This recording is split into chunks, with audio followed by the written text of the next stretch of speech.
can I show you a trick? Oh, please. Take off your headphones. Okay. And okay, hold on. No, I love Take this. them off. We're off. We're off. Take your ears. Like you're adding more ears to your ears, and then hold them to your mouth. Okay. Like that. Okay. Yeah. Now Okay. talk. Say something. Oh, shit. Isn't it like it's like the same thing? I know. Isn't that crazy? How'd you discover Dude, that? I don't know. I would like talk to myself a lot, and I would like as a kid, you're in your own world. Wait, that's crazy. I know. Like if you're ever like trying to figure out something, you're prepping for I don't know, an interview. Or even just like you need a little quiet moment That's to yourself. What I'm saying. It's so good. Wait, that's like so helpful. Well, I've in my adult life, I've taken to like walking around with my noise canceling headphones on with nothing playing. Bose? Yeah. Yep. Fire. You know the vibes. Yeah. But I'll just walk around with like my ears folded. I think that'll look better. I think it'll look better. No one will bother me for sure. Oh yeah, they'll steer very clear. I'm in Trader Joe's. You're like don't talk to me. Oh my gosh. Hi, this is Ones to Watch Chef's Choice. I'm Abby Kenna, and today I'm joined by Claire Brooks. How you doing? I'm pretty good. How are you? I'm good. You're debuting your red hair. I know. This is a big deal. Yeah. Is this like a thing? Is you change your hair a lot? Well, if you listen to the song Bleach. I know I did. Yeah, I changed my hair a lot. Okay. It started when I was like, oh my God. I would actually cut my hair secretly when I was a little kid, like 4 or 5. My parents' worst nightmare. No, she'd be like, did you cut bangs? And I'm like, no. And I'd look like this. And then when I was 11, I would color my hair with Sharpie, like colored Sharpie. And one time I got scared that my parents were going to find out, so I cut it off. Oh my gosh. Just in the top. Oh, like up there? Yeah. Oh. Like, it was bad. But no, I've had a lot of hair colors. Do you color your hair? No. This looks is my great. natural. Thank you very much. It looks great. Don't do it. I know. I keep going through phases where I'm like, what if I like bleached one section of my hair and then I buy like I have bleach in my house right now ready to do. Dude. For 6 months I haven't done it. I know. No. I can't commit to it. Well, I did like the under bleach alone. I did that once. Okay. And COVID? No, right after I broke up with someone. Same thing. Basically. And I just like, it wasn't my thing. But I keep thinking, I'm like, I need to look more interesting. I think you look great. Thank you very much. You're welcome. I was curious though, when I listened to Bleach, I was like, is this a metaphor or do you actually change your hair all the time? I actually change my hair all the time. And I think every lyric to that song is like rings so true, metaphorically and with what I'm actually saying. Like I cut my hair and I'm like letting go of my past, but you can only cut your hair so much, right? Like I'm not trying to rock a pixie, so I'll like dye it instead. Well, bangs are good for that because you kind of have to trim them like every 2 weeks, so it's like right, you always have that release. Yeah, it's true. Except I've been doing mine with like kitchen scissors, and it's bad. It's bad. How long have you had bangs? I cut them like a year ago, and I swear, like you're never gonna see my forehead again. Right? Never ever. Right? They're kind of special. Yeah, it feels really like intimate now to like have like when it's windy, I'm inside. Yeah. I know when it's windy, I'm like, no. You can't see that. It's sacred. I either go bangs or like braided back. Oh. So I either have like face covered or just full. We're like face out. Yeah. Face out. Yeah. That's scary. You get used to it. Okay. Yeah. I didn't wear my hair in a ponytail for like the first 20 years of my life. I can't do a ponytail. Okay. No. It's only the braids. I think it's a combination of like, I don't know how to explain it. It's like gives me the face shape that I want to lean into because it adds volume here. But it's also kind of like I'm telling the world that I can French braid my hair. That like okay. it's kind of like a power move in my head. Every time I see someone with a fishtail braid, I'm like, you did that because you wanted me to know you could, not because it looked good. Okay, fishtails, and it looks great. Yeah. Like I did that in 7th grade. I know that power move. If you're whipping that I'm out still now. on it. I still you need should. it. I still need it. Yeah. Accept it. Well, thank you so much for being here. Thanks for having me. Yeah, this is Chef's Choice. It's our little taste-making podcast where we're going to go through a 3-course meal of your music. And I would love to know for our first course what the first song you would want someone to listen to is if they'd never heard of you before. Wait, can I ask a follow-up question? Yeah, please. Is this someone that I want to like get to know me as a person or become a fan of the sound? That's like such an interesting question. I guess it depends on how much your personhood is associated with your sound. But I guess I would say become a fan, maybe? Okay, become a fan, I would say Loving. Show me how you whisper to the constellation. Honesty and all the honey. We pollinated our apologies and ate all the gummies that dominated the sun. And you waited on me, a biological obligation. Show me how you whisper to the constellation. Okay. Loving is a song that I produced in college as a part of this like concept album that I wrote. Oh, sick. Thank you. It's I think that song is like the most into my shit I was in. Like I had it was before I started releasing any music, and I was really just like me and my head and the keyboard, and that was really special. But I think if you're gonna get to know me, I would listen to Body Language because it's my first song, and I think it's like if you're ready, assuming you're ready to take the leap into like who I am, start at the beginning. Everybody talking like they know me, but I'm having trouble recognizing people that I chill with. Maybe because I'm thinking about you. Do I let it take space to ignore what I deal with? I don't really know. I'm just trying to have a good time. Everybody goes so loud. That's a good sign. Okay, so did you write Loving before Body Language? No. Okay, got it. No. I do. That is like an interesting thing to note, though, that it was before you started releasing music that you produced and wrote Loving. Because I feel like that's such a like a thing to capture. Like once you start putting things out and you have like the perception of others on you. Totally. Yeah, it changes everything. Yeah. Okay, so what's the story of Loving then, if we can start there? Absolutely. Oh my God, I'm excited. Okay, so I think I need to go back a little bit to the Human Experience, which is this concept album I made. It was at a point I was a senior in college. I was like taking 20 units of engineering courses, trying to graduate on time. That's insane. It was insane. It's a longer story. I'll shorten it. I found this professor to give me an independent study, 5 units. I'm like, yo, I need to make music or else I'm gonna like I need to do it. And he was down. So I found a story. I made like a syllabus. I gave myself deliverables, and I just like met with him once a week. And at the time I was watching this movie with my parents about this woman who was unwillingly subjected to be a part of this study to see if artificial intelligence was capable of love. And it's very like, she falls in love, but also the robot, whatever, figures out how to be a human. And when I was watching it, I was like, I wonder, like, I wanted to make my golden record. Like, if an alien came onto Earth, how would you describe what we're in and how we interact with it? So that was the concept album, and like each song I wanted to mold into each other, and it's supposed to take you through a circle of life. So Loving is it's a song about this like biological obligation humans have to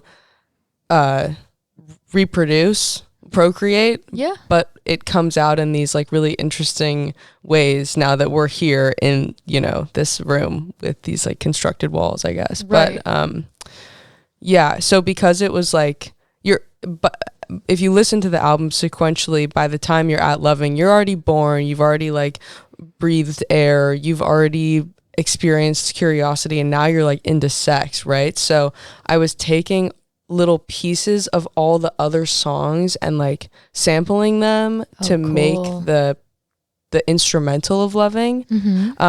So it's like the most me. Like it's like very like the instrument, the synth is actually my voice, and like the lyrics are very theoretical and like interesting, but if you are a passive listener you'll enjoy it, like I would assume. So yeah, that's the story of Loving. Wow, that's great. Like sampling yourself is such like, that's it's like so insular fun. and like such a cool way. It's like, yeah, the things you created then you use to create something else. It's very meta. It's very meta. And that was your first release, was that album, or you did singles up to that album? I did like one single, Body Language, I did before. Right. Okay. But I mean, I don't know if you're like into my lore, you were into my SoundCloud. So I did have a couple things on SoundCloud like in high school, but I didn't put out anything while I was in college. That is, you were like mechanical engineering? Yeah, that is the most scientific first album for an indie artist I've ever heard. Like, did you used like that concept to make it an independent study? Like, did you write a syllabus? Like, not a syllabus. What's it called at the end of the year? The thing that you write Oh, like a paper? Yeah. No, I just finessed. Oh, awesome. No, we just like met in a room. I mean, he was great and he gave me a lot of advice, but like, I think I like wrote a case as to why I deserved 5 units for what I was doing. You pleaded. I pleaded to the jury. I mean, bless up to him. That's like, dude, for real. Yeah. Did you ever pursue engineering after college? Yeah. Okay. I still do in my like secret double life. Oh, awesome. I do a bit of hardware design. That's so sick. Thanks. Yeah, that's better than the like coffee shop indie artist double life. That was okay. That was my thought process, was like, I'm gonna be a musician, I might as well have something that's another creative thing that I enjoy. I'm really happy with it, but sometimes I'm like out of commission for like a month. Yeah. I mean, it's still energy being put towards something. Very cool that you were doing a double life and being an engineer as well as a sick artist. I think thank you. Yeah. It really helps for me to allow myself to take space away from music sometimes, because it's so strong. Like the gravitational pull is so big that if I get really sucked into it, especially being all in on the creation of music while having to, which is like a big learning process for me, and I think a lot of artists now, is like the relationship you have to establish with your audience through however you choose to promote. I'm clearly promoting on social media, like we're here. I'm curious, so you produced Loving yourself. Did you produce the entirety of that album? Yeah, the human experience, yeah. I mean, I had some, actually, no. Okay. I had some friends in college that would like, I'd be like, yo, get over here, play a cool bass line, you know? That's so sick. But the last song, Weathered, it's like way more acoustic. And that was produced by John Hill. Shout out John. You know John Hill? Yeah. Love him. Is he on here? Yeah. Oh my God, Maddie Amazing Davis. Guy. Wow. Oh, we have good people on here. Yeah, John Hill is up here somewhere. The sweetest guy in the world. Well, so John actually, when I was in high school and I was like posting stuff on SoundCloud, John and Sandro, when they were Skinny Dip, I don't know if you I don't know that lore. Okay, That's this was like 2017. Okay, cool. They messaged me and they were like, yo, we want to get you on a track. And so I have a song with him, like with his band from like 6 years ago. Wow. Crazy. It's called Call It Off. Okay, sick. It's really good. It's fun. I have to go back and listen to that. Yeah. Like, I don't even know if it shows up on my discography. I don't know, but I'll find it. Okay. Amazing. Well, going into your EP era, I Will Outlive You. Yeah. Which it is just such a cool EP. Thank you. Yeah. I'm really curious to hear what you think is like the meat of this, like the focus track of this EP. The focus track of this EP. Or you could have multiple. I mean, I was like, I don't know, man. Everything's very different. So, I mean, I immediately want to say Gorilla because I think it like resonated or like found more people. Distant, working on my fond ambition. Out of body inefficient. I've been all stressed, need a cigarette. Maybe just a bigger jet, better yet, go fly. Away from all the weed that got me high. I've been scared to smoke and scared to die. Do I clean it up or let it lie? Pour another cup of 7-Up, fine. But for me, like the energy of the EP is equally Bleach and 10 Toes Down. Okay. Because they're both like very different, but the message and the energy is very much, I think, like double focus track mode. Double focus track mode. I set him down, I don't give a fuck. I cut it off, called it good looks. I caught a breath, held it in my hand. Hair so long, kinda split around the edges. No need to second guess. Yeah, people sort of have this like conundrum where it's like, do you do the top streaming song or do you do the song that feels the most like you? And definitely like when I saw Gorilla, is it Gorilla? Or Like go, but okay, it's like that's what I thought. Gorilla, yeah. When I saw you perform that live, that was the song where the crowd was like, oh, we're in and like we're fans. So yeah. That's really cool. But then also like 10 Toes Down, the hype in that It's like so undeniable. Fun. You don't understand. Like, I wish I could explain to you how crazy Rob and I felt in the studio making that song. We worked on it for like 9 months. Right. I would come over ripping my fucking hair out, and we would be like yelling into the microphone, and I'd be like, "Let's put a line in it. Let's go." And he's like, "Claire, you gotta chill." And then he would get all crazy, but like his crazy is like very chill crazy. But we were just like, yeah, I feel like we went through a lot together, like making that song. Why did it take 9 months, do you think? Because we're both so anal about production. Sure. And so like, I think because I come from a producing background, right? I'm like a sonic, like, I get very particular about noises. Mm-hmm. And it just really came out in the studio with Rob. Yeah, we had a great time though, but it took a while. Yeah, I think it's kind of cool to have two producers in a room. It's definitely like a challenging collaboration in a good way, like a productive collaboration. Totally. Do you have a hand in the production still? Not like on I Will Outlive You, not enough to like get the credit for it, but like I'm not sitting waiting for things. Like I'm very much, hey, can I scooch over a little bit, just a little bit, you know? I only ask because I'm curious about like your process now compared to the album. How are you writing most of the time?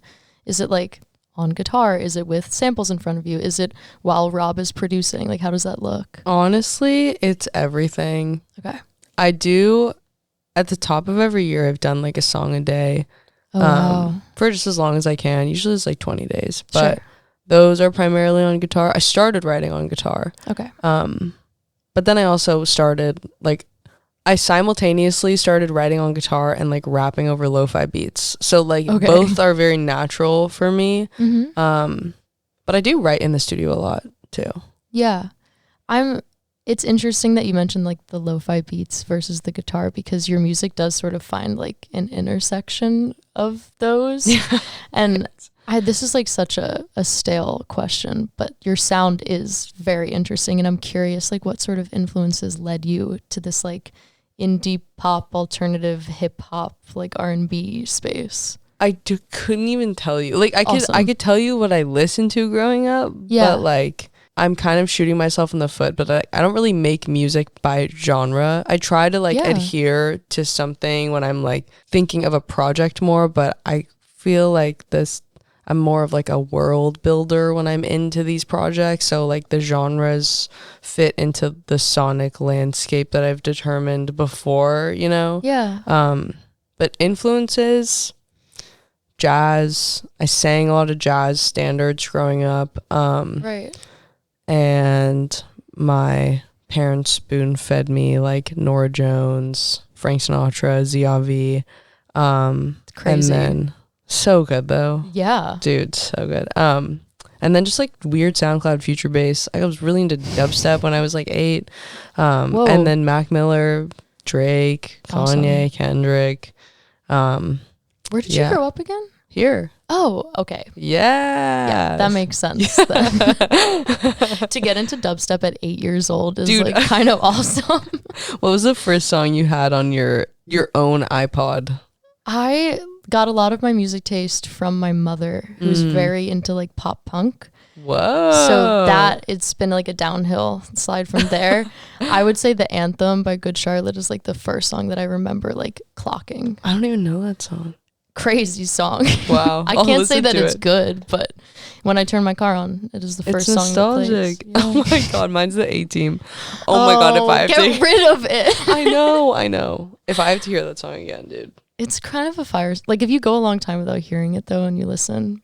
No, because like you don't understand, because for me, like as a singer, I have the A-Team, and then I have the A-Team karaoke, and then I have the A-Team karaoke beat, and then I have like the A-Team birdie version. Like it's just every iteration of the A-Team. Gosh. It's not good. That's so producer of you. I know, it's so bad. It's I got like the Ed Sheeran type beat. When did you start playing music? I don't even know how to answer that. I like was always. I started singing when I was like 5, but I got a guitar when I was 11. But I would write, like I found a rap I wrote when I was 8 about getting potty trained. Like I was just always writing like poems and stuff. Yeah. I've always been playing music. I never did it in school though. It was always like something of my own. Sure. I did choir for like a year in middle school, but that's about it. That's so singular. I feel like most 8-year-olds don't like default to a rap about their potty training. Like just like, I don't know. I'm just thinking about the influences I had, and I was like listening to like Sarah Bareilles at that age. So it's just really cool. Okay, but also love Sarah Bareilles. Oh, fire, yeah. Incredible. Read her autobiography too many times. Whoa, I didn't even know she had one. It's good. Have you read Jeanette McCurdy's? No, not Dude, yet. you gotta read it. It's good? Okay. It's so sad. But it's like really good. You should read it. Okay. I'm big in my audiobook phase of life. Same. So, okay. Wait, Word. What are you listening to right now? Do you know, I listen to Brandon Sanderson a lot. Do you know him? No. He writes like epic fantasies. Fire. This is like, I hate putting this on the record. Wait, we don't have to talk about it if you don't want to. This is, I'm proud of it. It's like, each book is like 1,400 pages. Like the audiobooks are like 60 hours. Holy shit. Yeah. Wow. That's so cool. if you see me in LA traffic, like I'm listening to like sword fights. That's kind of sick. Kind of fun. What are you listening to? I'm listening to this book called Nexus right now. It's about like how information exchange has evolved from like 100,000 years ago to now. It's the same guy that wrote this book called Sapiens. Same as Yuval. It's like a classic. You see it on a bookshelf. You like it's probably there. Okay. I feel like I haven't been ingesting enough like knowledge.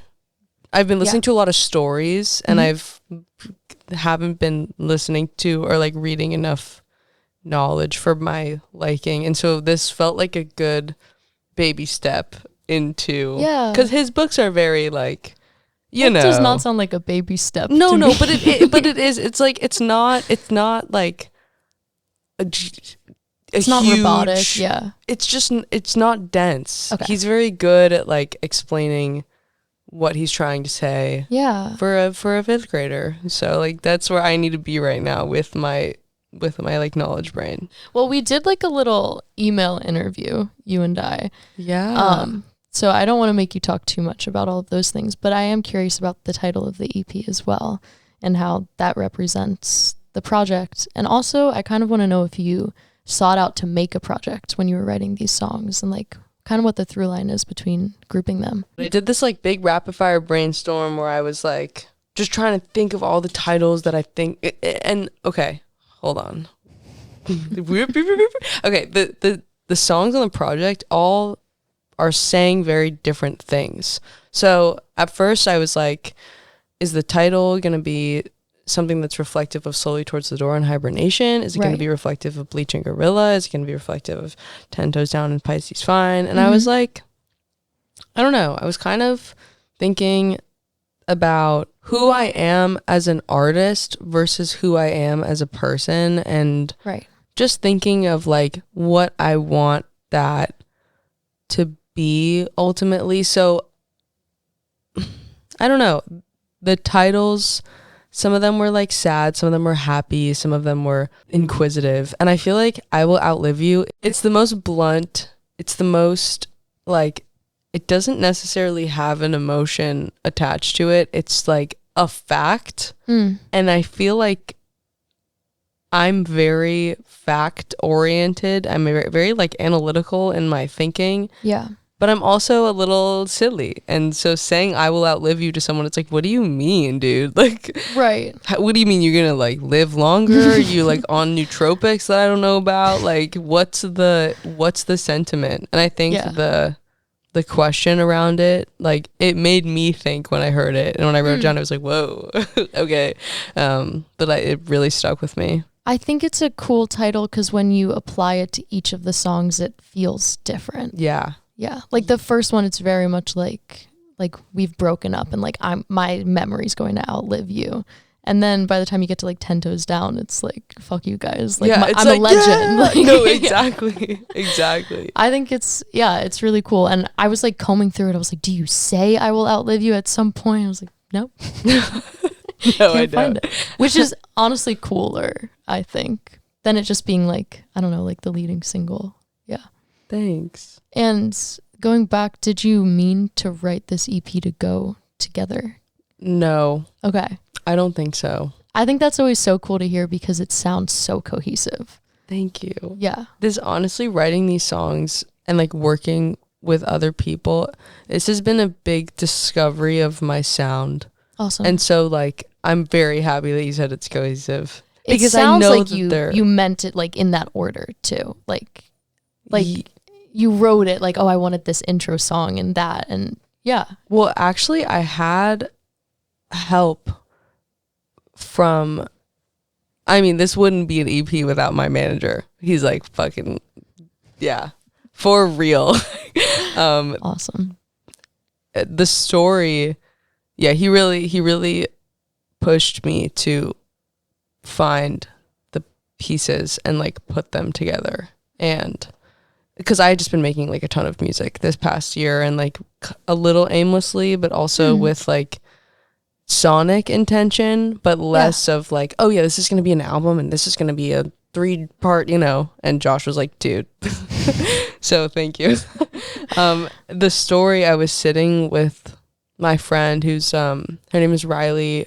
I scored one of her short films last year, and she's like this incredible filmmaker, actress.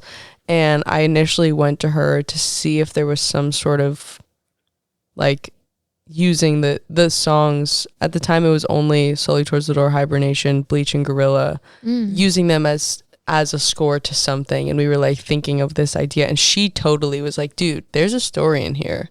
Like, you're with someone, you break up with them in Hibernation, you make the change in Bleach, and then you're like, why isn't no one listening to me in Gorilla? Like, I didn't even see it.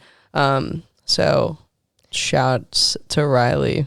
Weirdly, I think that like as musicians, we almost feel like we have to have this like concept album or like a pre-thought out storyline to get like a cohesive work. But I think that the most authentic things come from just like you living your life and then putting the pieces together of like, this is how I felt. And even if you didn't write them in the order that they appear, like whatever spilled out of you, I feel like people can connect to that, just like vulnerability, I think. So it's a cool like opening a door to sort of just like what you were experiencing. Thanks. Yeah, you can hear it. And it's very short film worthy still. So Dude. Oh my God. Moving on to our third track. Our Dessert is like a personal favorite off of the EP. I would say mine is Pisces Fine. I love Pisces Fine. Okay. It's probably also Pisces Fine. Everybody gonna show up, stepping out smooth like a damn grown up. Hair done, sleek back with the pins on the side, little dust on my cheek from a smoke on the eye. Color glow up, yeah, didn't see your name on the list, but you pull up. Looking for a face on a fist, I'ma roll up. Looking, I'm a damn good kid, I be chilling in the back with the guy. Okay, that's cool. especially because you just told me that it was initially not on the record, like when you were thinking about it. Well, I guess Pisces, it's not that it initially wasn't on the record, it just wasn't done at the time. Right, Like it just came wasn't later. I mean, I was always going to put it out. I always Cool. knew that song was going to come out.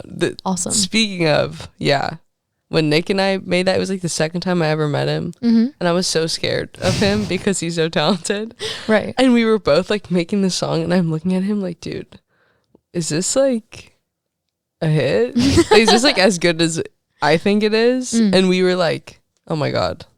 The amount of times I've blasted that song in my car. That's how you know. Driving down the freeway. That's how you know. Like, as an artist, listening to your own music is so tough sometimes. But when you're listening to it like it's not yours, right? That's awesome. Wait, also, sidebar, I love listening to my own music. Oh, good. But it's like it should be like that. I feel like that's a polarizing thing. Whenever I tell people that, they're like, you listen to your own music? I'm like, yeah, dude, I made it. Like, what do you expect me to not? Like, I think I don't know. For some people, it's something that they have to like give it away at some point. It's like that, almost like a separation. I think people come back to it eventually.